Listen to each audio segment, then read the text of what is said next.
China e Japão. A China tem a cultura mais antiga da Terra. É também o único grande país do mundo que nunca esteve sob domínio europeu. Durante 2000 anos, após a sua unificação em 221 a.C., o Império Chinês não entrou em contato com nenhuma civilização que se pudesse comparar a ele. A China não estava interessada no mundo exterior. Era considerado inconcebível que os bárbaros de além fronteiras tivessem algo importante a oferecer. Foi a Primeira Guerra do Ópio, de 1840 a 1842, que forçou a China a iniciar os seus contactos com o Ocidente. As suas guerras com o Ocidente forçaram-no a abrir os seus portos ao comércio exterior, tornando-se enclaves semicoloniais. Durante um século, a sua economia, os seus portos e as suas indústrias mais importantes estiveram à mercê de potências estrangeiras. O governo chinês tornou-se, nas palavras de Mao Tse-tung, o escritório de contabilidade dos nossos senhores estrangeiros. Os privilégios coloniais estabelecidos pelo Ocidente na China em 1842 foram finalmente abandonados um século depois, em 1943, numa altura em que grande parte da China era dominada pelo Japão. Durante os primeiros 50 anos da sua exploração pelo capital europeu, a China conseguiu manter as ideias ocidentais marginalizadas. O governo chinês buscou refúgio no retorno aos velhos tempos. Paradoxalmente, não foi a Europa, mas o Japão, o responsável pelo fim do isolamento intelectual chinês. Durante séculos, os japoneses foram depreciativamente chamados de piratas anões na China, seres inferiores que copiaram sua civilização. Em 1895, a China foi duramente derrotada numa guerra com o Japão e perdeu Formosa. A derrota infligida pelos piratas anões foi a maior humilhação de toda a história do Império Chinês. No entanto, a causa de tal humilhação era óbvia. Baseava-se na capacidade do Japão de aprender com o Ocidente. Foi então que certos círculos intelectuais chineses concluíram que o isolamento tradicional tinha de acabar. A resposta do Japão ao desafio do Ocidente foi diferente. Já no século XVIII, o Japão rapidamente chegou à conclusão de que, se quisesse evitar o destino da China, deveria aprender os segredos da força do Ocidente. A velocidade da modernização japonesa não tem paralelo na história do mundo moderno. Na década de 1850, as suas ilhas estavam indefesas. Meio século depois, em 1905, infligiu uma derrota esmagadora à Rússia, que durante a maior parte do século XIX foi considerada a maior potência militar do planeta. A transformação do Japão num Estado moderno começou com a ascensão do imperador Mutsuhito em 1867. Durante séculos, o imperador foi uma simples figura de proa, dominado por um clã de nobres, os Tokugawa, que foram os verdadeiros governantes. Mas em 1867 os Tokugawa foram derrubados por reformadores que restauraram a autoridade e o prestígio do imperador e conseguiram impor um ambicioso programa de reformas. Mutsuhito deu ao seu reinado o nome de Meiji, ou um governo esclarecido. Quando ele morreu, em 1912, o Japão possuía um grande exército, uma frota moderna e os alicerces de uma economia industrial. Conquistara Formosa e a Coreia, conseguindo estabelecer-se na Manchúria, de onde, na década de 1930, iniciaria a conquista da China. Embora insistisse na sua divindade, Mutsuhito concedeu ao Japão um sistema autocrático de governo modelado no da Alemanha de Bismarck, mas no qual os líderes militares tinham maior influência. Com a eclosão da Primeira Guerra Mundial, os concorrentes do Japão foram forçados a abandonar a luta pela influência na China para se concentrarem na Europa. O Japão aproveitou a situação para capturar a base alemã em Kiautio, na China continental, e tomar posse de todas as ilhas alemãs ao norte do Pacífico. Mesmo os Estados Unidos, até então muito desconfiados das intenções do Japão, reconheceram formalmente, após a sua entrada na guerra, que o Japão tem interesses especiais na China. O problema do Extremo Oriente, escreveu o ministro britânico em Pequim no final da guerra, pode agora ser definido como o problema da hegemonia do Japão na China. A hegemonia japonesa no Extremo Oriente foi garantida por uma conferência internacional realizada em Washington em 1921 para discutir a limitação dos armamentos navais. O Japão concordou em limitar a sua marinha a 30% da Grã-Bretanha e dos Estados Unidos, e abandonar Kiautio, embora tenha mantido as ilhas do Pacífico que tinha tomado a Alemanha. Em troca de tais concessões, ele conseguiu que o Ocidente não construísse bases navais perto das suas ilhas. A Grã-Bretanha não construiria quaisquer bases navais a norte de Singapura, nem os Estados Unidos a oeste do Havaí. O Japão adquiriria assim a hegemonia naval do Pacífico Ocidental. Anthony Eden, secretário dos Negócios Estrangeiros britânico antes da crise de Munique, tentou em diversas ocasiões chegar a um acordo com os Estados Unidos sobre o Extremo Oriente, mas os Estados Unidos apenas se comprometeram com uma condenação moral da agressão japonesa. Além de transformar a posição política do Japão, a Primeira Guerra Mundial também o transformou num estado industrial pela primeira vez. Nenhum país do mundo, nem mesmo os Estados Unidos, obteve maiores benefícios econômicos com a guerra. Em toda a Ásia, o Japão conquistou mercados que a Europa outrora dominara, mas que agora era incapaz de servir por causa da guerra, e tornou-se uma nação credora. Até 1914, o Japão sempre teve um déficit na sua balança de pagamentos. Só durante os anos de guerra acumulou um excedente comercial de 1,4 mil milhões de ienes, ou seja, uma soma superior ao valor total da sua produção industrial em 1913. As suas reservas de ouro no mesmo período aumentaram quase 100%. A China também desempenhou um papel importante em tornar o Japão a hegemonia da Ásia. Ao longo da história, a grandeza de um país baseou-se invariavelmente na fraqueza dos seus vizinhos. Este princípio era tão verdadeiro no Japão do século XX como fora na Roma clássica, na França de Luís XIV ou na Alemanha de Adolf Hitler. A base do poder japonês consistia menos na sua própria força do que na fraqueza da China. A China era 12 vezes maior que o Japão em área, mesmo depois das conquistas da era Meiji. A sua população era 8 vezes maior e os seus recursos naturais eram muito superiores.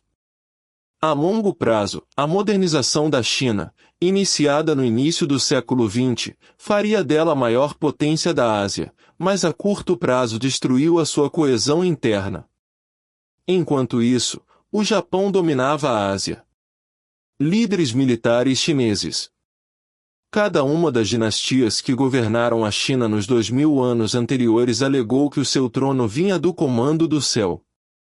Cada vez que uma dinastia era derrubada, o seu desaparecimento era interpretado pelo povo chinês como um sinal de que o céu tinha retirado o seu domínio.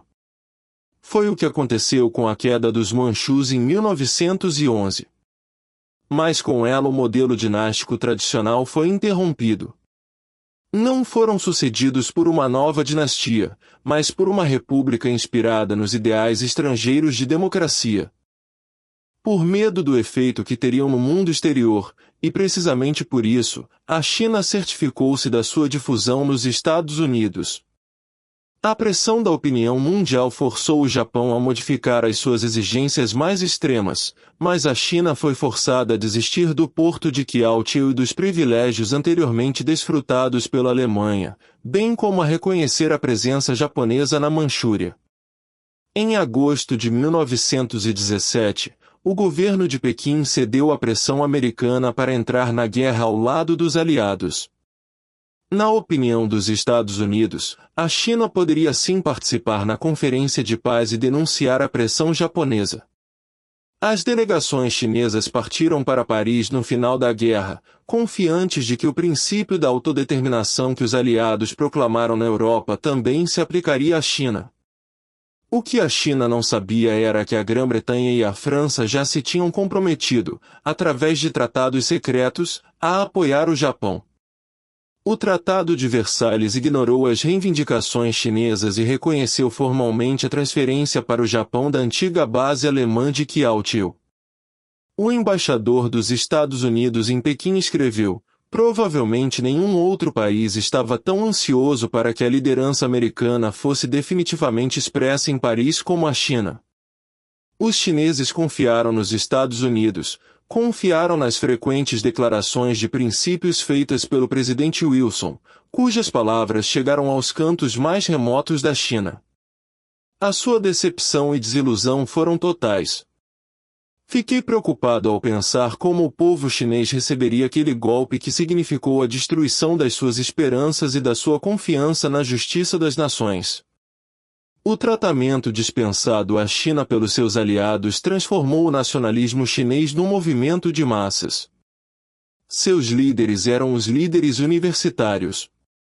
Em 4 de maio de 1919, manifestantes que participavam numa marcha de protesto contra a Conferência de Paz de Paris, organizada por estudantes da Universidade de Pequim, incendiaram a casa de T.S. Aljulin, que tinha negociado a resposta chinesa às 21 exigências, e espancaram Chen Tsung-Sian, o antigo ministro chinês em Tóquio, que conseguiu salvar a sua vida graças à chegada de tropas.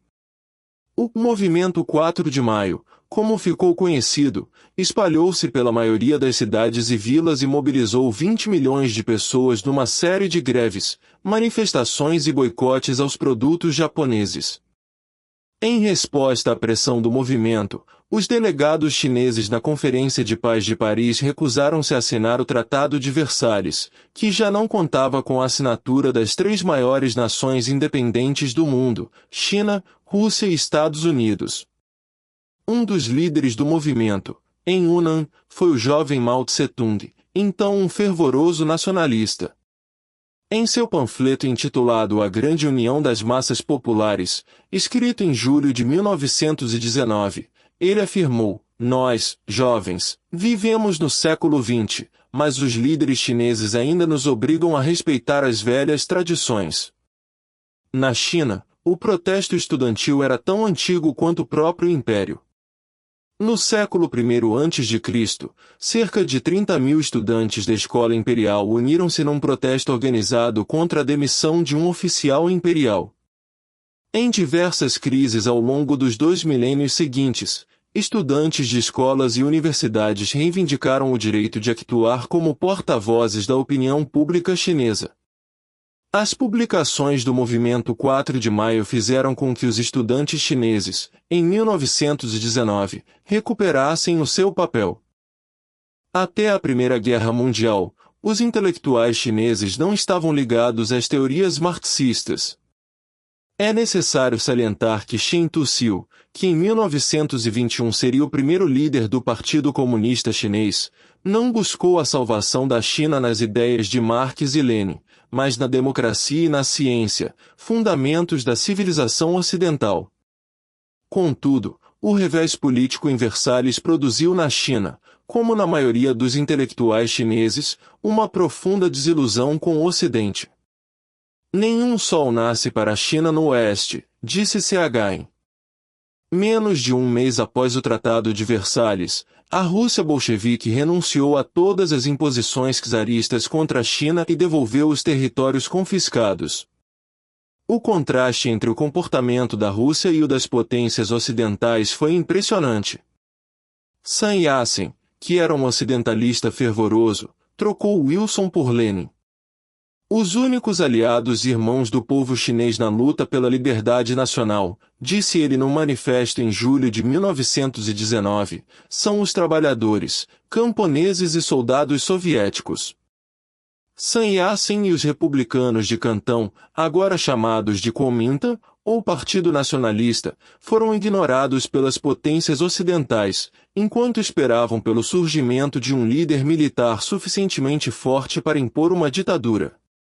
Em vez disso, os comunistas russos ofereceram solidariedade e apoio a Sun Yat-sen e aos seus seguidores. Em janeiro de 1922, delegados do Kuomintang participaram de um congresso dos trabalhadores do Extremo Oriente, em Moscou. No outono seguinte, um dos melhores diplomatas soviéticos, Adolf Joffe, chegou à China para negociar uma aliança com Sun Yat-sen. Ambos concordaram que o comunismo não é apropriado às atuais condições chinesas. A Rússia prometeu ao Kuomintang armas, dinheiro e conselheiros políticos e militares. Os conselheiros políticos, inspirados nos princípios do centralismo democrático, transformaram o Kuomintang numa organização política eficaz. Os conselheiros militares fundaram a Academia Militar de Whampoa, que, em poucos anos, forneceu ao governo de Cantão, anteriormente à mercê dos senhores da guerra locais, um exército poderoso. O primeiro chefe da academia foi o jovem e ambicioso general nacionalista Chiang Kai-shek. A aliança com a Rússia aumentou a influência do jovem Partido Comunista. Durante vários anos, alguns comunistas ocuparam cargos importantes na administração. Mao Tse-tung chefiou o departamento de propaganda do Comitê Central do Kuomintang. Zhou Enlai, mais tarde primeiro-ministro da República Popular da China, foi o principal conselheiro político da Academia Militar de Whampoa. Em 1925, no seu leito de morte, Sun Yat-sen escreveu a sua última carta ao Comitê Central do Partido Comunista Russo. Nele ele depositou a sua esperança na aliança de uma China livre e forte com a União Soviética na grande luta pela emancipação dos povos oprimidos do mundo. Antes de sua morte, Sun Yat-sen sonhou que os exércitos do Kuomintang avançariam para o norte a partir de Cantão e colocariam a China sob o controle nacionalista. Em julho de 1926, o Exército do Norte, sob o comando do general Chiang Kai-shek, deixou Cantão com o objetivo de transformar esses sonhos em realidade. Menos de 2 anos depois, em junho de 1928, as forças de Chiang Kai-shek entraram na capital rival, Pequim. No mês seguinte, ele liderou suas tropas em direção ao Mosteiro da Nuvem Verde, onde o corpo de Sun Yat-sen esperava para ser enterrado há 3 anos. Diante do cadáver do líder, Chiang Kai-shek declarou solenemente que a unidade da China havia sido restaurada. No entanto, essa unidade era apenas nominal, porque embora tivesse conseguido o apoio de muitos dos líderes militares locais, estes não estavam sob o seu controle. O governo nacionalista nunca conseguiu libertar-se da sua dependência. Chiang Kai-shek não era um admirador do Ocidente, mas também não era um admirador da Rússia soviética. Ele retornou de uma visita a Moscou em 1923, particularmente convencido de que o que os russos chamam de internacionalismo e revolução mundial nada mais é do que imperialismo, mas publicamente se expressou de forma diferente. Se a Rússia ajuda a Revolução Chinesa, isso significa que o comunismo deve ser implantado na China? Não, ela quer que realizemos a Revolução Nacional. Se os comunistas se juntarem ao Kuomintang, isso significa que eles pretendem implementar o comunismo? Não, eles também não pretendem isso. Particularmente, eu suspeitava do contrário. Os russos, embora desconfiassem das intenções de Chiang, acreditavam que os comunistas chineses cooperariam com ele até serem fortes o suficiente para derrubá-lo. Chiang Kai-shek decidiu agora que a expedição do norte não só unificaria a China, mas também destruiria o comunismo. Em abril de 1927, uma revolta comunista deu-lhe o pretexto para ocupar Xangai, e ele iniciou uma perseguição sistemática aos comunistas, até então seus colaboradores. O movimento de purificação, como foi definida eufemisticamente a tentativa de extermínio do Partido Comunista Chinês, rapidamente se espalhou para outras partes do país controladas por forças nacionalistas. Durante os anos que se seguiram à Primeira Guerra Mundial, a Ásia começou a transformar-se lenta mas irreversivelmente. O Japão, que iniciou a sua modernização muito antes de outras potências da região, já não era um país em desenvolvimento, era uma potência que procurava o seu lugar no equilíbrio global. A sua intervenção na Guerra Russa e o envio de tropas para a Sibéria mostraram que ele já não estava apenas observando. O Japão agiu, tomou posições e testou as suas capacidades militares fora das suas fronteiras. Embora ao longo dos anos tenha tentado demonstrar uma certa moderação, reduzindo parcialmente o seu exército e participando em acordos internacionais, essa estabilidade era frágil e superficial. A democracia japonesa, embora existisse, carecia de solidez. Os governos eram fracos e a influência dos militares crescia silenciosamente, sem necessidade de se impor diretamente, ocupando simplesmente o espaço que a política não conseguia controlar. Depois veio o golpe final, a crise econômica global. O colapso do comércio internacional afetou diretamente o Japão, especialmente o seu principal produto de exportação, a seda, cujo preço despencou, causando um impacto devastador na economia do país e na vida de milhões de pessoas. O descontentamento cresceu, a incerteza aumentou e nesse vácuo o exército começou a consolidar-se como a única estrutura capaz de oferecer uma saída. Muitos dos seus oficiais já não pertenciam à elite tradicional, eram homens de origem humilde formados num contexto de crise, com uma mentalidade diferente, mais direta e mais radical. Para eles, a solução não estava dentro do país, mas fora. A expansão tornou-se uma necessidade não só estrategicamente, mas também econômica e psicologicamente.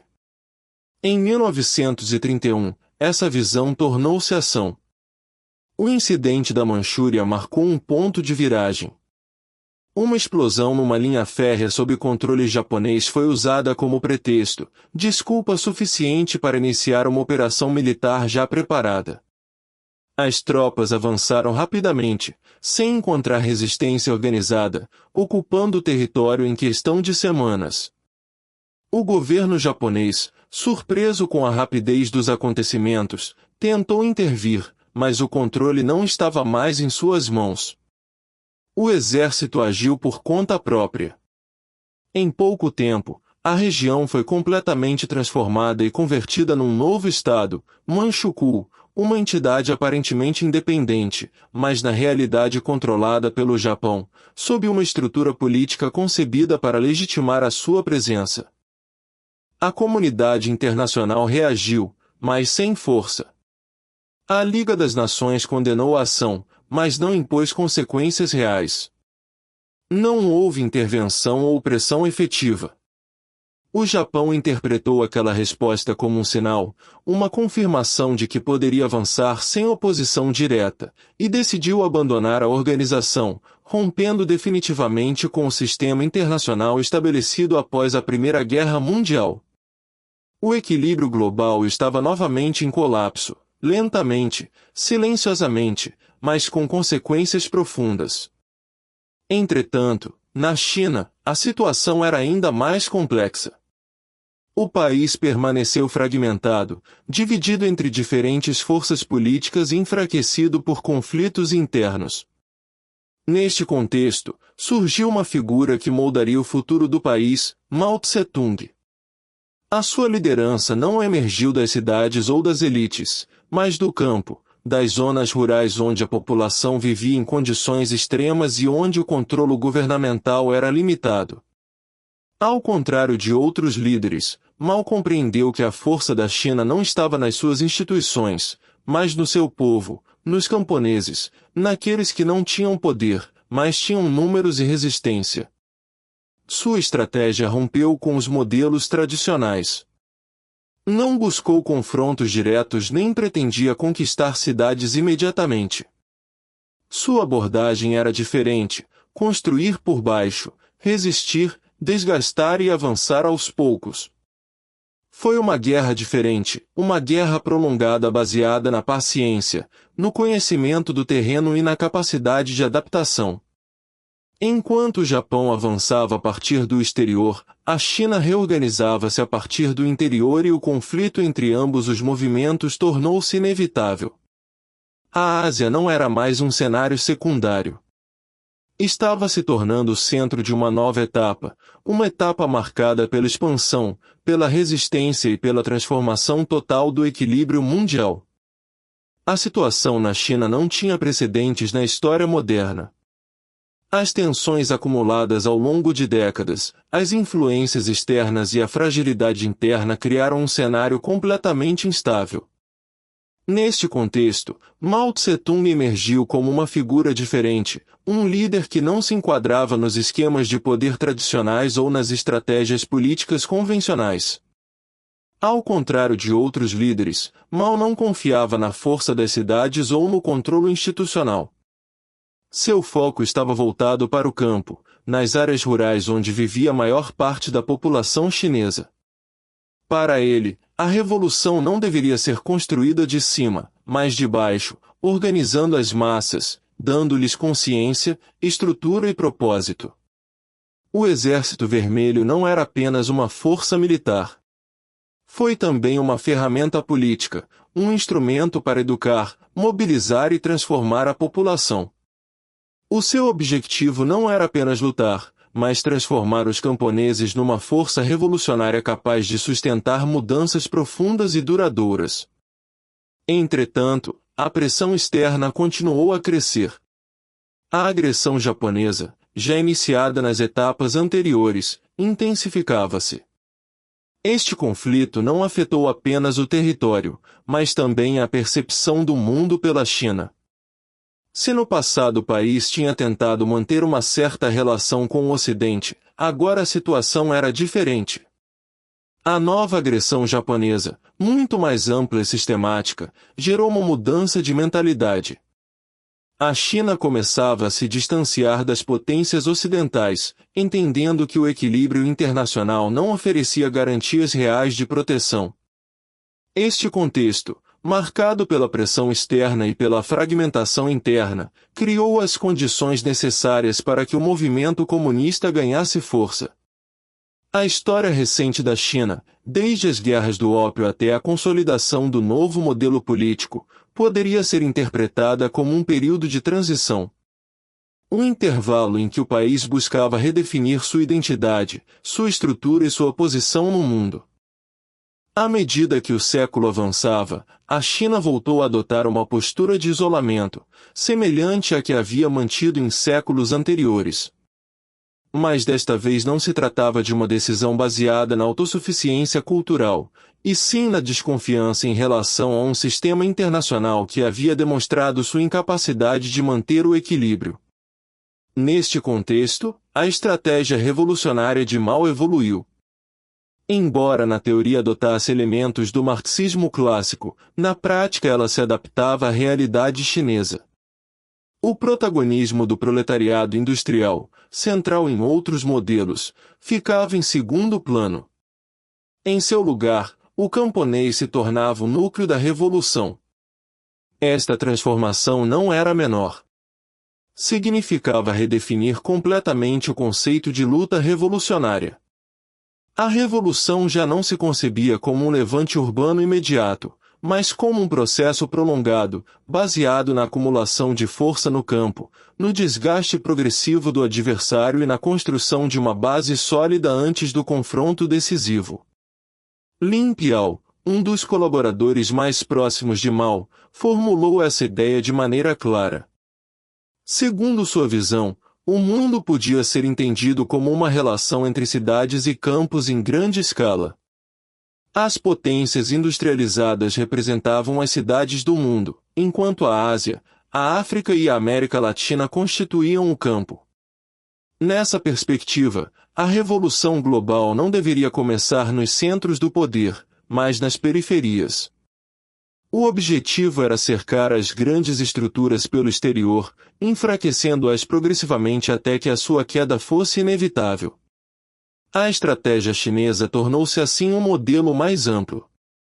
Já não era apenas uma resposta à situação interna do país, mas uma proposta que poderia ser aplicada globalmente. Desta forma, a revolução na China deixou de ser um fenômeno isolado e passou a fazer parte de uma transformação mais profunda. Uma transformação que afetaria não só o equilíbrio interno do país, mas também a ordem internacional como um todo. O que estava a acontecer na Ásia não era um conflito isolado. Foi o início de uma transformação mais profunda. Uma mudança no equilíbrio do mundo. Enquanto a Europa se preparava para a guerra. No leste, outra força estava começando a tomar forma.